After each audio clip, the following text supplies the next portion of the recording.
Senator Warner. I have a question for the Afro-American Newspaper on a series we're doing on food deserts and food insecurity, and you're the sponsor of the bill. Yeah. We've made some progress in the ag bills. Yeah. I don't think talk about the role that banks and other companies are playing in these kind of really important issues on access to capital. Sure. First of all, thank you for having me. Nice to be here with you. I don't think it's only in the last couple of years that I realized, 35% of America lives in a food desert. Yeah. And we see the failure to have access to healthy food show up in obesity, diabetes, a whole series of chronic illnesses.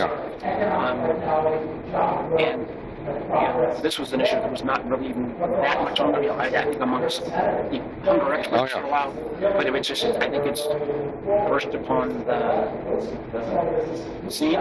Candidly, I wish we could have done more even in some of these infrastructure packages for building that kind of... Because the food desert in Baltimore is the best example of the lack of access to capital, economic disparity. It's insane. And you have the same thing in Southwind Appalachia, and then you have capital, these deserts. When you've got to drive, the only thing you've got is some kind of fast food mart that's only got high caloric packaged goods. That's not a good solution.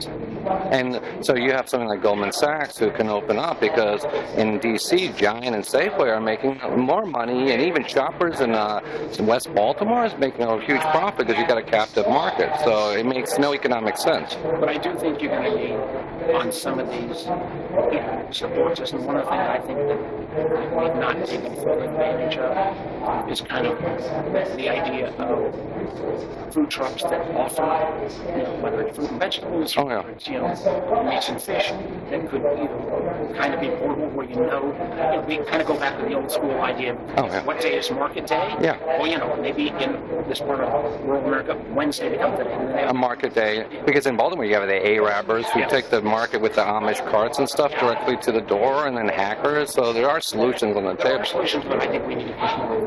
And then Ben Cardin is like a grocery food wholesaler son, right? This should not be one that's this is fixable. And I think the idea of how we can even wind in some delivery companies, there is a fix here. And then when you were talking about $1 trillion in public-private initiatives for these, black-owned business around, but just kind of dealing with the wealth gap. So the banks who are not investing in solving this problem should be someone punished on the Community Reinvestment Act, a benchmark, like grades A, B, C, D, and F. It's been an area that's not gotten enough attention. Okay, thank you, sir. Thank you. David Solomon, we're doing a whole piece for the Afro-American Newspaper in Baltimore on food deserts, and I just talked to Senator Warner, but Goldman Sachs, you've been doing a lot of investment in the black community in Baltimore, giving money to the small businesses, so you'll be continue to be committed to do that? Oh, we continue to be committed to that. We have a number of programs that continue to commit resources. We're very involved in that. And then you're competing with Jamie Dimon, who can do the better, more business on that. Jamie Dimon, I compete on a lot of things. Okay. Thank you, sir. Thank you. Really good guy. All right. Thank you.